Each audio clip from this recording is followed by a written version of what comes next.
Hey everybody, I'm Greg. And I'm Katie. Welcome to the Meeple Society. Today we are continuing our countdown. This time we are at 40 through 31.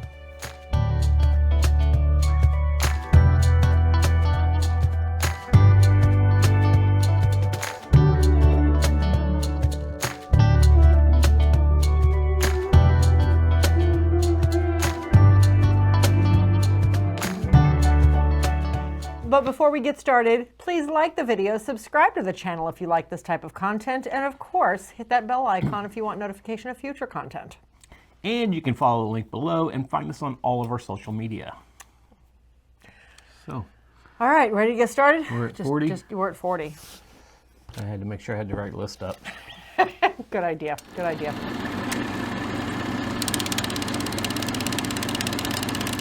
All right, well, my number 40 is, let me look at this real quick. Okay, my number one, not quite there yet. We're jumping ahead, guys. Just a little bit. Well, let me look here now. Okay, my number 40 is one that we're actually going to get to play here very soon. I'm very excited. It is about building railroads. Stop cheating. I'm looking over at the shelf of games that need to be played for this video. Yep. Okay, so it is about building out the railroads, translucent tiles. This is Maglev Metro. This is one I backed on Kickstarter because it just looked interesting. A totally different type of route building game with railroads. Each player has their own color of rails painted onto translucent tiles, and the tiles stack on top of each other so that as you're building your tracks, you can see all of the tracks that are crossing below you. As you're going, you are trying to transport various types of workers from point A, where you're drawing them out of a bag, to point B, which is where they want to go to. The color of tile that you are systematically building out on the board that matches the player, the Meeple color, or the passenger color, I guess is what they're actually called. Anything from robots to retail, I think it's retail workers and businessmen, and yeah, I know that's not the exact terms because I'm looking forward to playing it again though. It's a good one. I do enjoy it. We even have the new map pack, which we have not even gotten to take out of shrink yet. I'm excited to play it again. But yeah, that is my number 40, Maglev Metro. Okay. My number 40 is new to my list. Okay. Only because your brother and his wife bought it for me for Christmas last year. Okay. It's a game that I've really wanted to play for a very long time, but never had a chance to until they bought me the board. And this is Crokinole. This is all about a dexterity game where you're in a ring. You got the little pegs in the middle, and the main goal is to try and get it in the center hole for the most points. But there are other ways to get points because there's points around the board. You're flipping your tiles in there. And at the end of the round, once everybody's pucks have been hit in, you count up the score and you subtract the score from the other score, and then whoever came on top gets the points that are left over. But so, this is one dexterity game I actually really like. Yeah. We haven't got to play it lately. We haven't. Because we have other games we have to play. Well, that table's always set up for something else, and the table we typically put it on. So yeah, we'll have to. But this is a lot of fun. I was going to try and break it out over New Year's, but we didn't. But no, never happened. Yep, that's my number 40, Crokinole. Well, good one.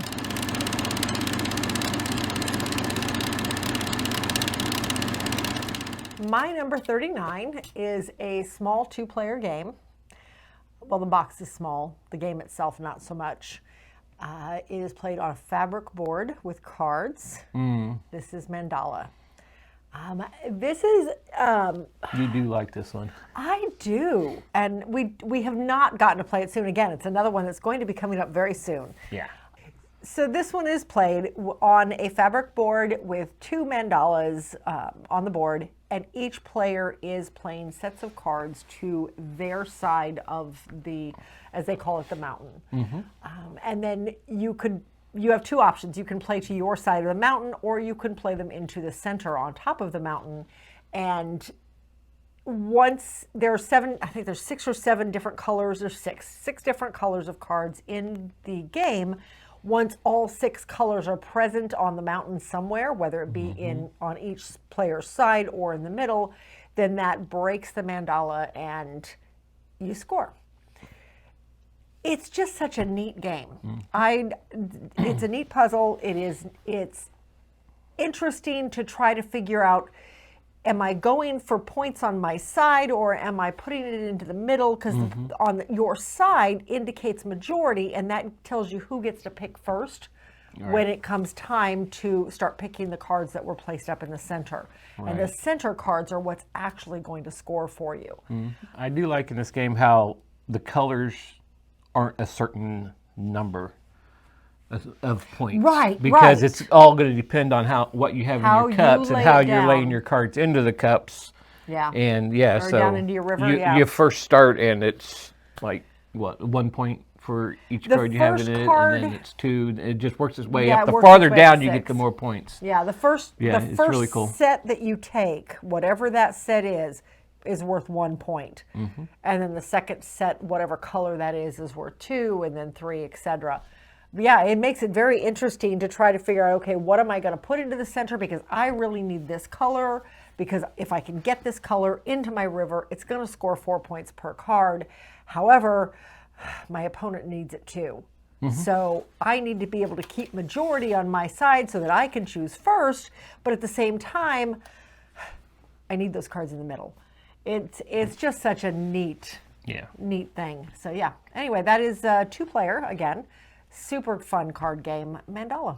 My number 39. 39. I started to say 49. Nope. Now we're going backwards. Yes. Anyway, so my number 39 is a 2-player game as well. Okay. This is probably one of the only few 2-player games I have on my list. Okay. But this is a brain-burning game that we just picked up off of a whim at Hitherto. We only have one really brain-burning 2-player game. And this has the same mechanics as Pipeline. Yep. And this is Curious Cargo. Curious Cargo. Why did I forget the name of it? It's that old age.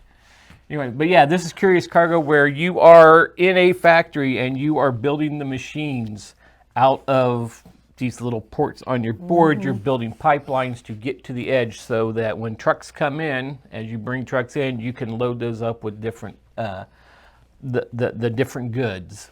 And you can't load up a whole truck of like all red or all blue or what have you. You've got to alternate them all the way up. And there is a advanced version where you have 3 of them.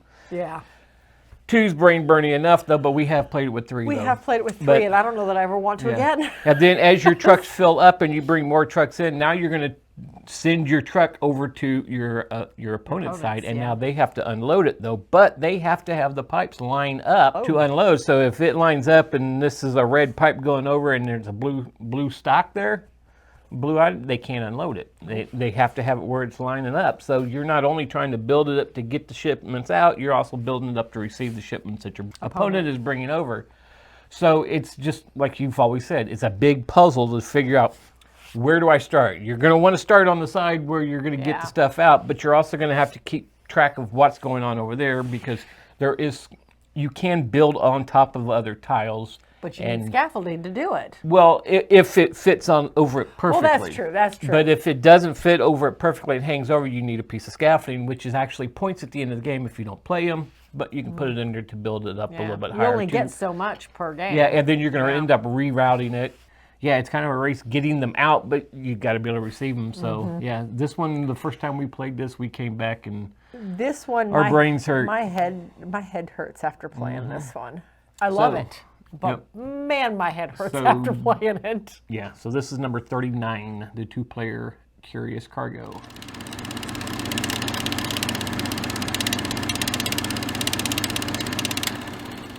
All right, my number 38 is a small game we got to play for the first time at Gen Con with my brother and his wife. So this is a dice programming game. Oh, okay.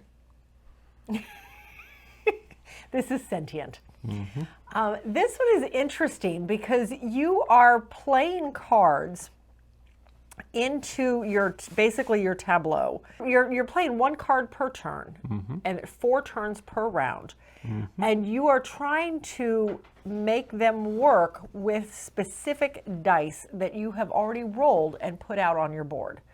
The cards want specific things of the dice. They may want the 2 dice next to them to equal, or one has to be higher than the other, or one has to be lower than the other. And meanwhile, you have ways of adjusting the dice, of manipulating the dice, because the cards will let you do that. But the trick is you have to try to align your cards in such a way that you're manipulating the dice you need to manipulate without affecting the dice you don't. So one card is already set. I have 2 6s and this one wants these 2 dice to equal, but this next card I'm going to lay down next to it is going to reduce this die by 1. So now I've got a 6 and a 5, and that doesn't work anymore. So that card will no longer score. So there's ways you can block it. You do get so many blockers per turn. It is just, again, it's another big puzzle. Yes, it is. I really like this one. I love that dice manipulation. I love having to figure out exactly what you're trying to do. You're bidding on the cards with your workers so that the cards you're going to physically place into your tableau. I absolutely adore this one, and it's pretty. Yeah. It really is. But yeah, that is my number 38, Sentient. Yep. Yeah, this has probably been on my list, but we hadn't played it in a while. So. We have not, and this is one of those I really want to get out and play again. I think that's kind of what dictated my whole list in the first place, is what do I want to play? When two options came up, which one do I want to play more? So, yeah. So my number 38 is a game we don't own. Okay, not surprising. And she doesn't like it. Okay. And we played it at the Dice Tower Retreat this year with Joey Evans and Jeff Knapp. And I liked it. Not enough to go buy it. But. Well, no, not enough to go buy. We decided together we weren't going to buy this because it would never come off our shelf. This is Thunder Road Vendetta. This game, okay, if you've ever watched any of our videos, you know we do not like take that kind of game. This game is take that times 1,000. Oh, yeah. Because you are purposely trying to knock everybody off the board so you can win and get down the board as fast as you can. So you have 4 cards. We played with the expansion, and it gave your player, you got a player board in front of you that's basically your controls for the cards, and each car has a special power with the expansion. Right. And you can use it during it, but you're moving your cars down. You're trying to not hit other cars, and when you hit a car, you end up being, if you land on top of it, now you're going to re-roll. The bigger car gets to re-roll the dice if they wish. So you always want to be bigger when you hit. The little car becomes a pinball. But it's going to tell you whether the car that's going to get hit, whether it's going to go left, it's going to go right, it's going to go forward, it's going to go backwards. I mean, you could slam it into a mountain, which is the way I died for the first time. Or you can get, or if you're playing motorcycles, you can get ping-ponged around. Ping-pong, I guess pinball. Anyway. He was pinballed around. He was pinballed around. We won't say who that was. But yeah, this is it's just total chaos because I mean you could get slung forward, which is going to hit a ramp and it's going to send you right into a mountain, or it's going to send you into an oil slick, which is another hazard, and it could send you off the board because this one, if you get knocked off the board, that car's out of the race. If you hit a mountain, you leave the car there and that car can no longer be done. There are choppers that can come in and shoot down at people. I never got my chopper in. I did. I almost won this game, and then Colin took me out with his chopper, took out my last vehicle. I had a clean shot right to the finish line, and Colin took me out with his chopper. The thing about this game, though, is if you're racing down that board and you're way out in the lead and you're about to get to the end of the board, the last board in line goes away, and anything on it goes away too, including cars. So you have to make sure you're not on that last board. So you always want to try and keep up. Yeah. So if you can't just lag behind and stay out of everything to get through. You can't force one car straight ahead. You have to kind of keep all your cars together, or you're putting all your eggs in one basket because you're only going to have one car. Yep. But this is number 38. Is that where we're on? Yes. 38. Yes. This is Thunder Road Vendetta.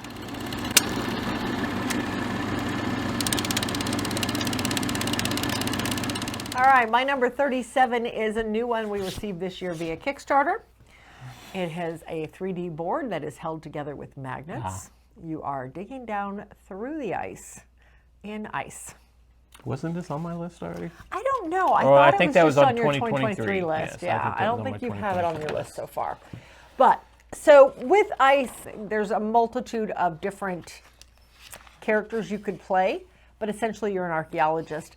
You have several explorers at your disposal to help you with your digs, but you are digging down through the ice looking for artifacts. The first layer of ice is going to give you some sort of special ability that is going to temporarily break the rules just for one turn. They're all one-time use and then you toss them. The second layer and third layer are going to start giving you artifacts that go onto your player board, and once you've paired them up with another similar color, then you get a semi-permanent ability that you can do. In order to score, the ultimate goal is to get these artifacts scored. You can't score them when you're on your board. As long as they remain in your camp, you can't do anything with them other than use their abilities, which is great in the middle of the game. Yeah. Not so much when you start getting toward the end. Gives you that extra power that you kind of need during the game. Right. But in order to score them, you have to take them into the city. You have to get them out of camp and into the city, and thus lose their ability. So, but you can only do that so many times per round. So you can only move 2 or 3 of them at most. So you want to try to balance what you're moving and what you're holding on to. The goal is to get down to the very bottom layer, which is 4 layers down. And that is a special artifact that carries over to the next game, or can carry over to the next game. Yeah, it'll change the way the game is played. Yeah, it changes one minor rule in the next game. We have yet to be able to play with that because every time we've played, we've taught. So we have not used any of those special rules. So I'm looking forward to starting to play that. I don't even want to call them scenarios, more of just a kind of a progression through the different artifacts. So yeah, this is a good one. I do like how each tile layer changes the color, gets darker and darker as it goes down. It's really cool, really nice looking game. I don't know why it's not on my list, so I'm going to have words with Pub Meeple. All right, well, anyway, that is my number 37, Ice. Okay, my number 37 is what I deem as our convention game. Although we did not play this at Dice Tower Retreat last year. We played it at Dice Tower West, and we played it at the retreat the year before. This is Chimera Station, Chimera Station, however you wish to pronounce it. But this is all about, this is a tile lane resource management game, correct? Yes. Okay, I was right for a change. Anyway, so this is all about, you are an alien species. You have, depending on the color you are putting out tiles each round, or if you, and to build this space station in space that's going to do different things as you go there. You are, what would you call it, customizing? I know that's not what they call it in the game. You're splicing. You're splicing your aliens to get different powers. So you're going to I'm going to go over here and I'm going to splice. I'm going to put the red claws on, which means I can take resources from another player. Right. Or I'm going to put a green plant in there, and now I don't have to feed this guy. Yeah. Or the tentacles, which I don't remember what the tentacles do now. I don't remember. There's 4 different splices. And then there's also the purple one, which is the brain. Yes.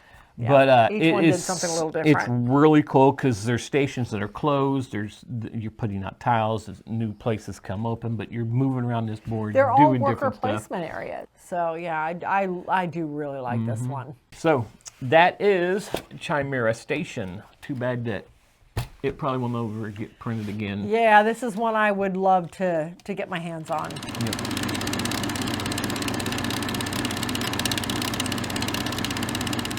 All right, my number 36 is another 2-player game.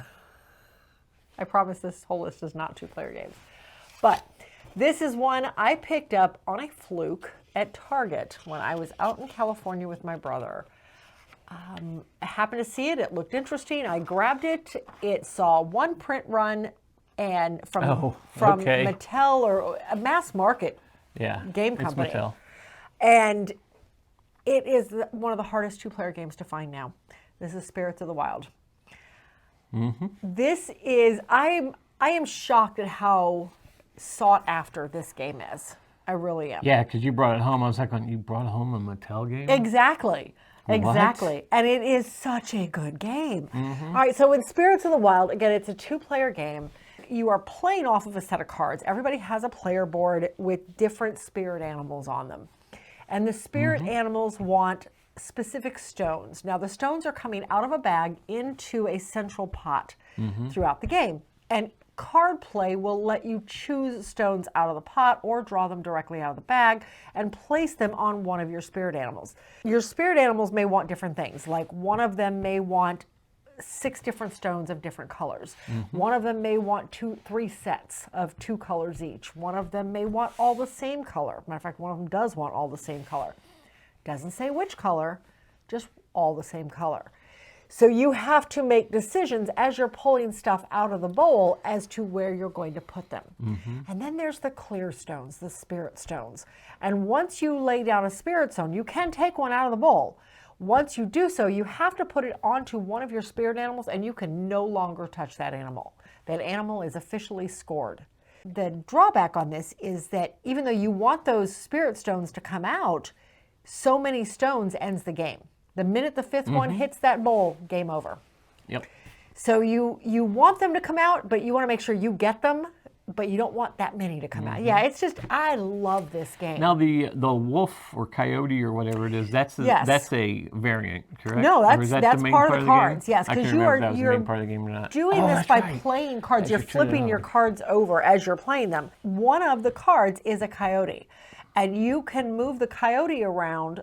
He moves around from board to board and basically blocks that player from putting anything on that animal. Yeah, and it's 2 cards. Yes. That make the coyote up. Yeah.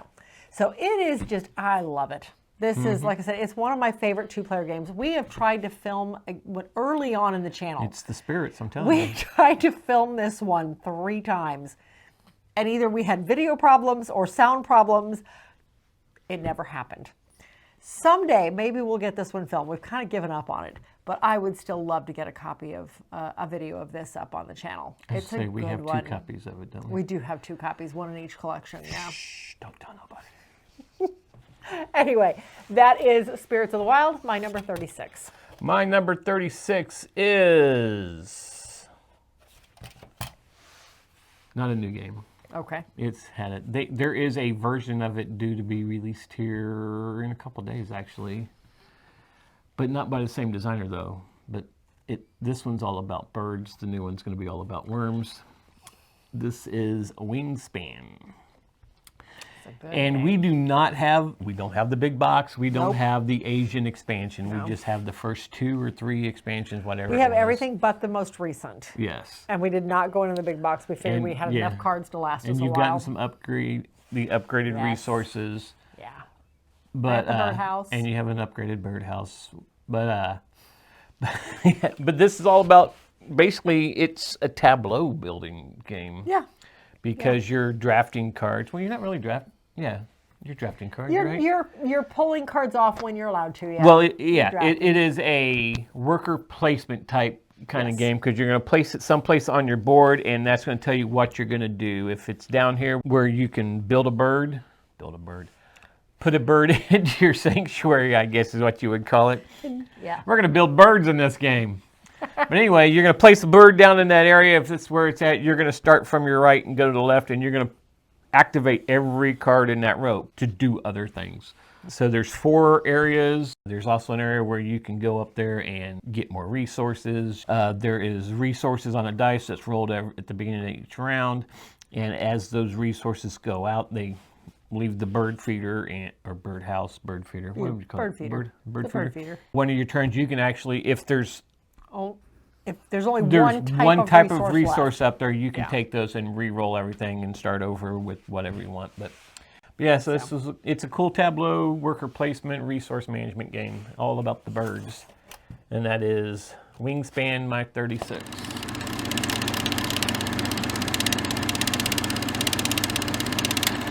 All right, well, my number 35. We'll make this short and sweet. It is a crossover from this very video. Oh. This is Chimera Station. Oh, I'm not going. What's wrong? So basically everything you said. It is such a neat game. We don't get to play it very often because we don't own it, and we don't know anybody who owns it. So we're stuck with playing it from the Dice Tower Library when we go to one of their events. But yeah, it's all about building out your aliens and worker placement. You're placing those aliens around the board that you are systematically building throughout the game to do various actions, to collect resources, to spend the resources, to put more tiles out and score. Yeah, just a great game. So a lot of fun. Yep. I got this one off of a recommendation from a podcast. Really? This was Secret Cabal talked about it long ago when I was like, if I get a chance, I'm going to play this game. And after I'd heard about it, I never saw it in the stores. But yeah, that's my number 35, Chimera Station. So 35, we're going to stay with the space theme. Okay. And this one is all about it's another tableau builder. Okay. And resource management. And long-legged mover, whose name is Inky. This is Cosmoctopus. Cosmoctopus is all about getting the tentacles. You need 8 tentacles to win. And how you go about doing it is you're going to move Inky around in, I think it's a 3x3 3x3 square. square. The base game is 3. Yeah, the and initial each thing setup. is I think you can move 2 spaces. However you want to move around the board. Diagonal though. No. They're going to have different things on each space. They're going to give you resources. They're going to allow you to play a card. I think there's teleport places where you can jump to another spot. That's a variant, but yeah, we've always one? played with it though. Okay. Yeah. There's a buy card, there's play cards, there's So you're going to take these resources, yeah. you're going to play cards out in front of you, and some of these cards are going to give you permanent resources. Some of them are going to give you ways to get tentacles. If this and this and this happens, you can get a tentacle, or just a bunch of different things. It's basically you're building an engine in front of you. Yeah. And that's another game mechanic that I really like. I seem to pick this game up really quick on you guys. But yeah, we played it first at the Dice Tower Retreat. I heard about it online a lot. We wanted to get it at Gen Con. Of course, it was sold out. But we did finally get to pick up a copy of it. We've played it a couple times since we brought it home. But yeah, you're not a big fan of it, but you just haven't figured it out I yet. like it, I just can't seem to win it. And it has a co-op mode too. It does. And you like the co-op Even mode, in but I the was co-op done with mode, I barely finished. We almost lost Yeah, I because was done did not long finish before in you were time. on that one. Yeah. But yeah, I'm all about the engine building on it. So. Oh, I love the engine building. I just can't seem to make it Yeah, work so for me. that's because Inky's never where I need him to be to get the resources I want within 2 moves. You got to know how to manipulate him. Okay, so that is Cosmoctopus, my number 35.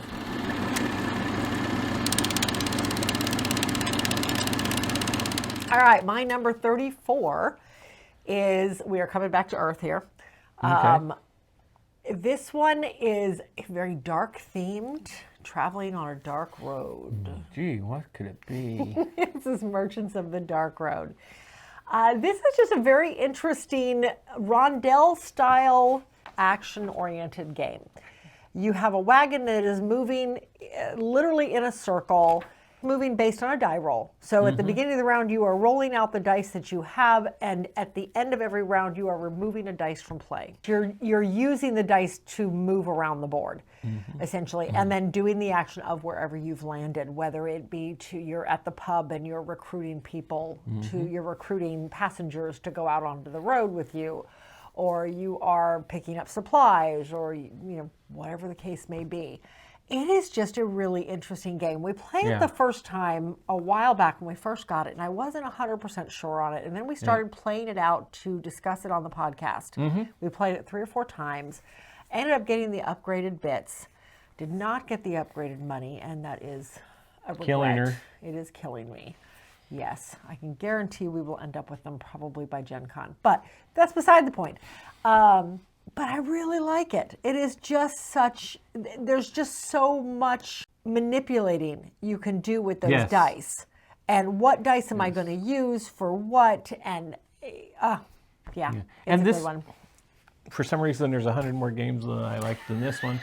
So it's not on my list though, but I do like it. Is technically a pick up and delivery game because you're going to places, you're picking up things, you're picking up passengers, and then you go to one of the areas and you get to travel to that area you need to go to deliver them. To drop stuff off. The cool thing about that is say you took off, you're going to go travel to this area, and I was like, oh, wait, I have stuff that goes into that area. I'm going to piggyback. I'm going to piggyback on you, so I don't have to pay the stuff. Yep.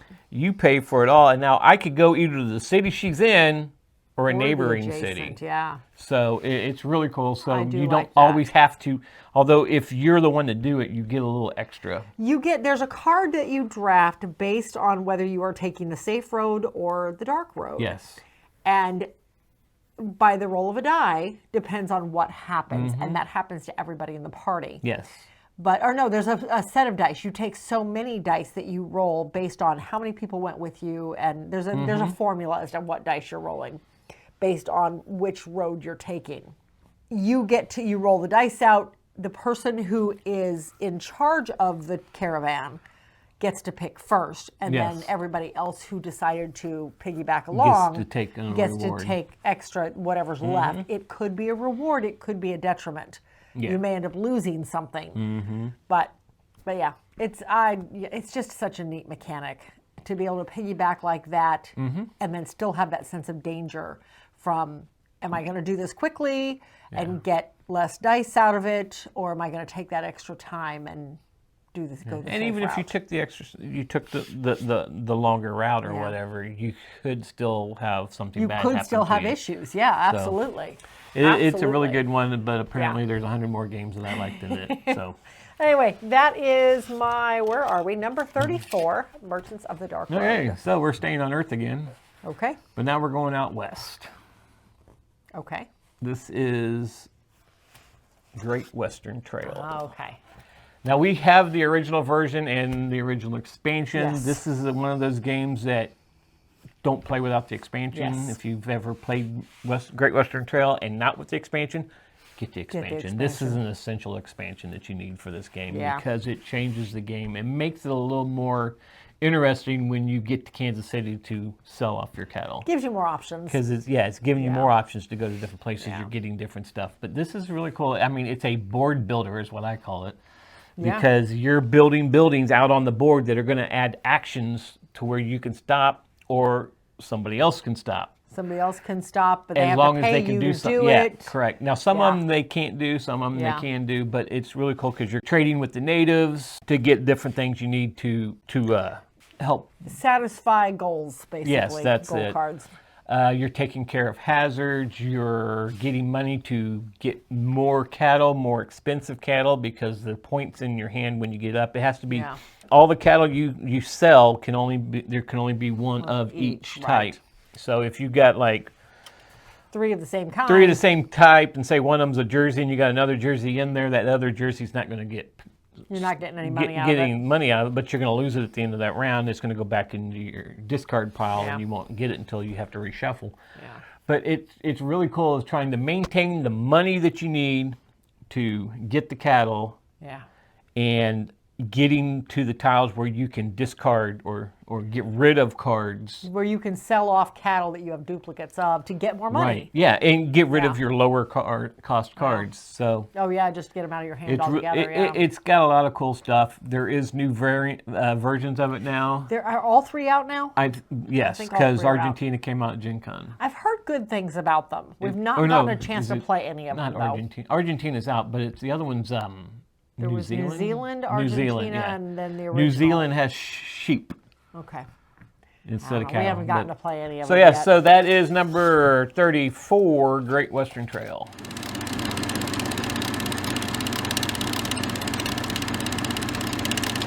All right, my number 33, we are going back to space. We just discussed this one the other night, actually. A friend of ours has requested that you teach him how to play it. And somehow it did not make your list, but it made mine. This is Eminent Domain. Yes, I don't know how this has gone off my list, but I looked at it the other day, and it's like a 104, 134, something like that.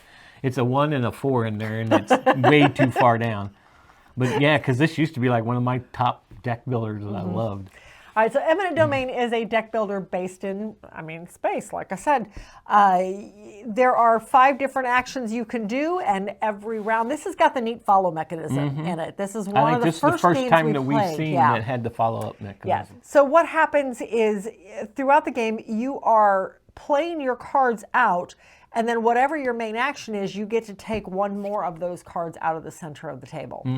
And then when so many stacks, there's 5 stacks in the center of the table, when so many of those are gone, game is over. But you're doing various actions, whether it be to colonize or to do warfare on different planets. The main goal is you're trying to settle planets, whether it be peacefully or with war.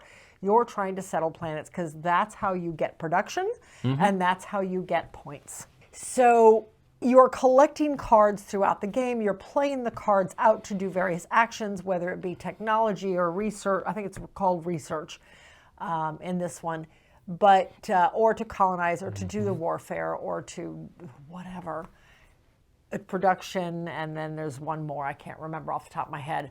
But it's just such a neat deck builder.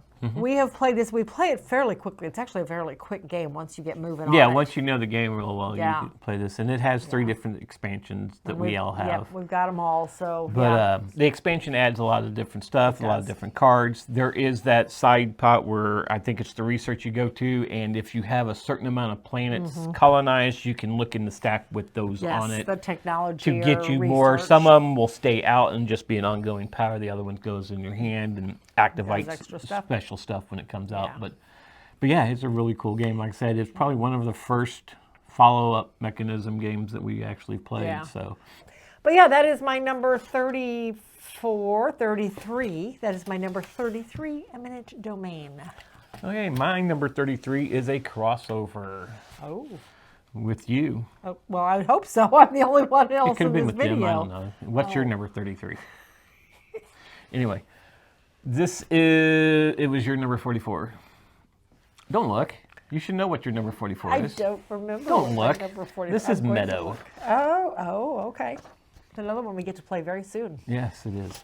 But this is the one, it's got a cool mechanism that I like that was in Quadropolis, and why I like to play in Quadropolis though. But this is all about your tableau in front of you that you're building, you're getting cards off to be able to play on top of cards that are already down there. The campfire where you're getting certain things, but yeah, you've got little pickets that you're putting out, and it's going to point to the row the row or column you're going to go to, and it's got a number on it. It's like, okay, I'm going into this row. I'm taking the 4th card. There we go. I'm taking that card.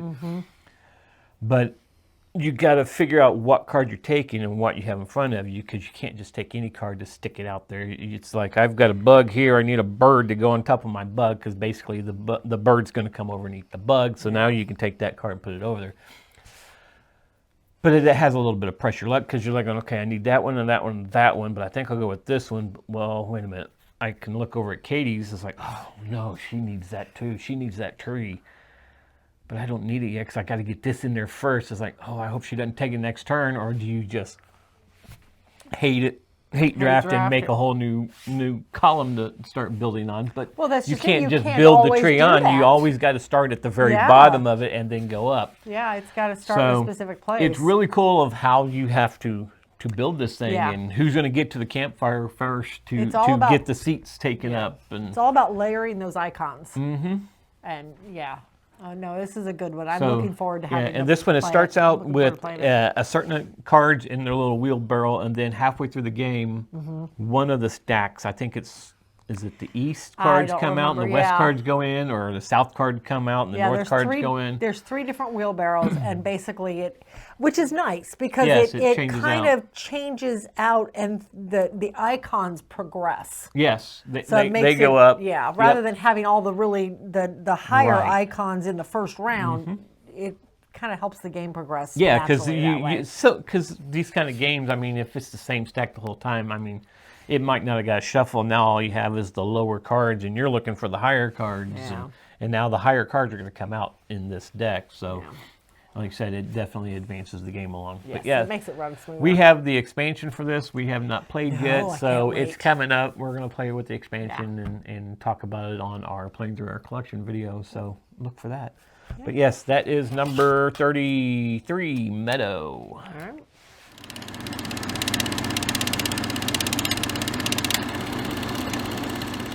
All right, my number 32 is one that I got to play on New Year's Eve with some friends. We bought this completely because of the theme from Target. It was a Target exclusive. Oh, okay. This is summer camp. We were both camp counselors in our younger days. Both of our kids were camp counselors. Boy Scouts and summer camp was a big part of all of our lives. So this was just a natural, it was meant to be. So we picked this up, and I knew it was a lighter game. It was a Phil Walker Harding. It was definitely one of his lighter games. This is a deck builder. So all about a summer camp. Yep. This comes with like 8 to 10 different packs of cards. You have your base cards that are in every game. And then you have all these themed cards from nature and arts and crafts and hiking and boating and all the different things you would expect to do at summer camps. It even has merit badges. So you get a participation merit badge. You've got a, what's the second one you get for hiking up the trail? I don't remember what it's called now. But anyway, since I've played this. Yeah. So each game, you are picking 3 of the decks of cards in addition to the base cards. And you have 3 separate trails, and the trails each give you bonuses as you hike up them. You've got 3 hikers. Each hiker is working on a different merit badge. One may be working on arts and crafts, one is working on hiking, and the other is working on swimming. Whatever decks you decided to pull out. And as you are playing your cards out, you are progressing these hikers up the trail. And as you are progressing, each trail might give you some bonuses. Either you're going to draw an extra card, you're going to get an energy bar, or you're going to get, there's one more extra thing. You can allow, somebody else gets to move 1 extra step. Yeah.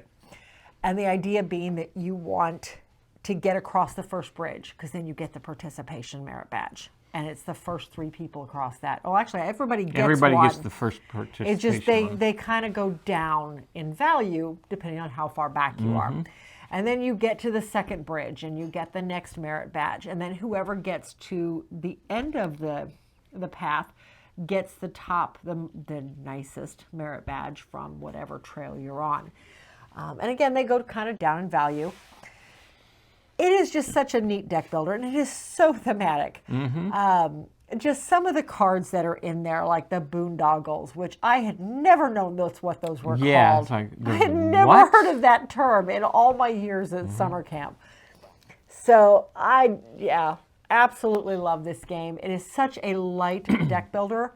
It's so easy to break out and so easy to teach. Yeah, this is definitely one to teach somebody new. Yes. A deck building game. Yes. Because like I said, it's so light, so easy. Yeah. And all the cards make total sense. Move the person on this track up 3 spaces. They all make total sense. There is no second guessing what a card means, which I love. And it has s'mores in it. It has s'mores in it, yeah. Not the real stuff, because that would make it too sticky, but... Yes. Anyway, that is my number 32, summer camp. My number 32, we're going to go back to space. Okay, we seem to be there a lot this round. But not space. We're going to be on a planet. And I have a feeling this one will be a crossover. Look for like top 3. But this is, at one point I know it was your favorite game of all time. We haven't played it in a while, ever since we got the big version of it. Oh. This is Terraforming Mars. I'm like going, how can you not know this already? Yes, this is Terraforming Mars. This is all about terraforming Mars. Imagine that. Go figure. The play of the game's in the title.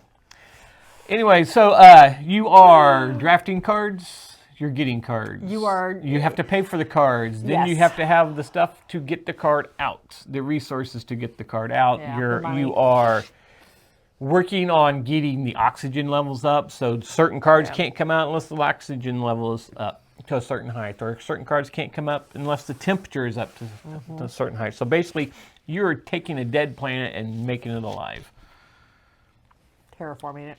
Terraforming Go figure. it, which is Anyway, so but yeah, so you can put cities out there. You're putting forests out there. You're putting, depending on if you get the card or anything, you get to put out an ocean or a lake or whatever it's called. Water, yeah, water. oceans. They're oceans. You're putting water on there. So it's all about getting what's in your tableau, what's going to score your points, what's going to continue to score your points as you're putting different like microbes or pets or what have you on the cards. They're going to be able to do stuff later out there, or you're also getting money. You're getting different resources. Certain resources actually give you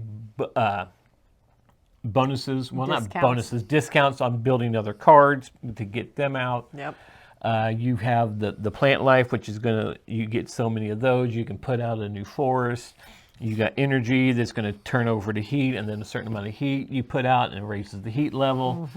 So yeah, there's a lot going on there. Plus you have your terraforming thing, which is going to tell you how many cards you get, correct? It tells you how much money you get. How much money you get to be able to pay for your cards, because each round you're going to get a new hand of cards, and then you got to pay for each card. You got to decide what you want to keep and pay 3 coins for each one of those. Yeah, 3 so credits for each it is of those. definitely an interesting I love this hand one. management. Well, Yes. it's not really hand management. It's It's tableau tableau. management. Yeah.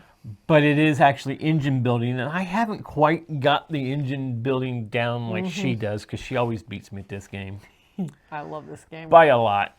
But I no, love I this do like it because it has that engine building mechanic of trying to get that to go so that every turn I'm going to have something happen, whether I can get cards out. But my problem is I could never get the right cards out at the right time. And there are a lot of cards in this game, and, trying to get those right cards And each that expansion synergize. comes with more cards and more. I mean, it's like a stack of this tall. It's a pretty good size stack right now. Yeah. But yeah, and we have all the expansions for this. I stopped after, I want to say, Colonies. Oh, that's right. And we haven't even played. We haven't even played because you Colonies kickstarted yet. the Terraforming Mars box. Yeah, I which kickstarted basically the big just box. came with the 3D tiles. Yes. And then your game actually went into it. Yes. This was the weirdest Kickstarter, I thought, because you're just backing a box. But you can get the whole you game could where the get expansion's everything, into it. yes. I just You already just backed the had box. everything, I said, oh, look, so I you got a didn't box. need it. Yeah, I know, right? We got a box. I have kickstarted I have backed the new one, the Prelude 2, which is basically gives more of those Prelude starter cards. So not a huge Kickstarter at all, but it gave you an opportunity to reback the big box if you wanted to, which I didn't need to. Now I love this one in the fact that trying to get that temperature up and that oxygen up is technically cooperative because everybody's working on those goals. Yeah. That's the game end trigger. But at the same time, you're trying to manipulate your own goals at the same time. And I do like that. So I wouldn't even call this semi-cooperative. You're just, everybody's working on that same end game process. So yeah, nope, was one of my favorites. Spoilers, you'll see it. So that is Terraforming Mars. Katie's 1, 2, or 3, somewhere in there. But it's my 32. Now I gotta look.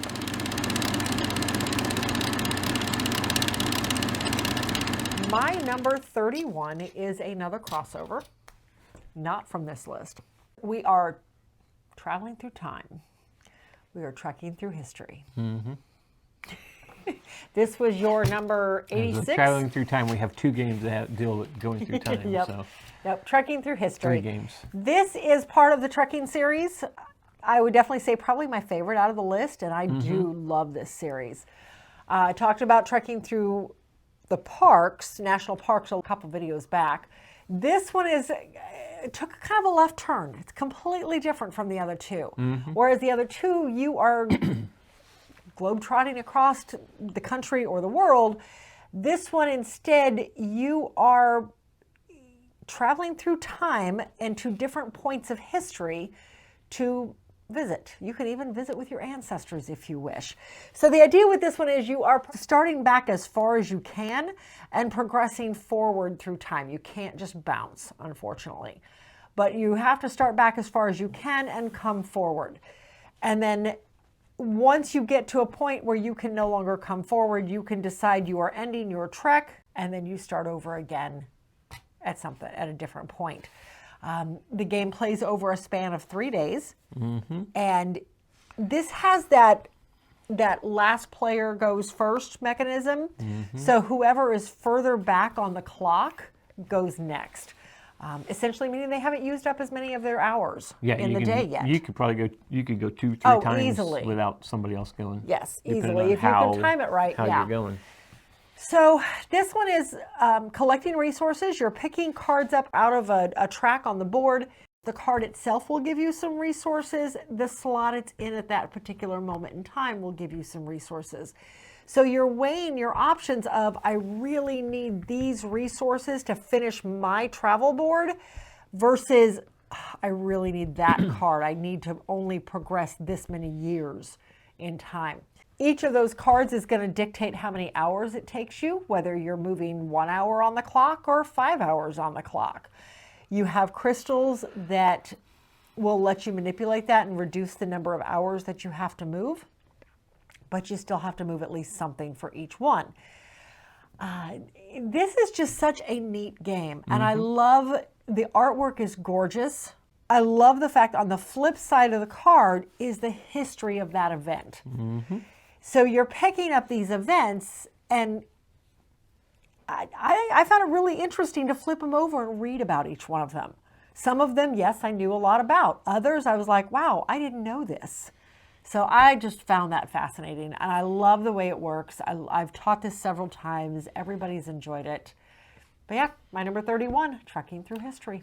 Yeah, I like the ancestor part in this because you could be like, it's like, I don't want to close down. I don't want to collapse this adventure yet, or I want to see what else comes out the next turn. And it allows you to wait another turn. I mean, you're still going to spend time. Yes. But you're not going up in dates, in years, so that you got another chance to come back around and see, oh, look at that perfect card just came out.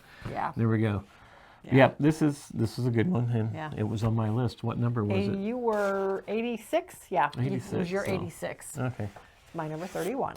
So my number 31 apparently is better than Eminent Domain because this is my other, well, it's not really a deck builder, I guess. I got to take that back. It's not really a deck builder. This is another tableau building one. Okay. This is Seasons. Oh, okay. This is all about, you are trying to get cards out for points to win the game. I don't think this one's on my list. Every round you're going to roll these dice and you're going to put it out and you're going to draft dice, and it's going to allow you to do certain things. And then in that area is going to allow certain things to happen also during that time period. But you are getting crystals, which can be used for resources or for victory points at the end of the game. You're getting resources to be able to put cards out, because some cards need a crystal and this and this and this, and put it out and it'll give you points, or it'll give you a power that you can use towards other cards. But it is set over 3 rounds or 3 seasons, 4 seasons. 4 seasons. And you have certain decks that are going to come out at the end of one season. Then you're going to take your next deck and you're going to have those cards to add to what you're doing, and you're going to play those. Because you get dealt so many cards at the start of the game, and you have to decide what season they're coming out in. Right, but we draft them too. Yeah. So you're getting your decks built up. So, okay, when do I want this card to come out? I think I'm going to need this card here in this area. I'm going to need this card during this season, this card during that season. Oh, I need that card over here in this season. Yep. And then you start. And then those cards don't come out until that next season comes up. Until that next season starts. You also have on your player board where you're putting your resources up on there, and you can only have a certain amount of resources. Because if you don't have room for it, you can't take it. And these are the resources you're going to play to get to build, play other cards. But it's so cool as to when do you push? Do you ever play one of these powers? What cards you get out? Yeah. It's a good one. It's a really good one. It did not make my list at all. You've apparently forgotten all about it. I apparently did, yeah, because I would have to. I do enjoy it. This one, it doesn't come off the shelf as often as it. I mean, when we first got it, we played it a lot. We did play it a lot. But yeah, so that is Seasons, my number 31. And that is it. That is it for this portion of the list. Let us know what you think. Yep. Until then, we'll see you at the next one.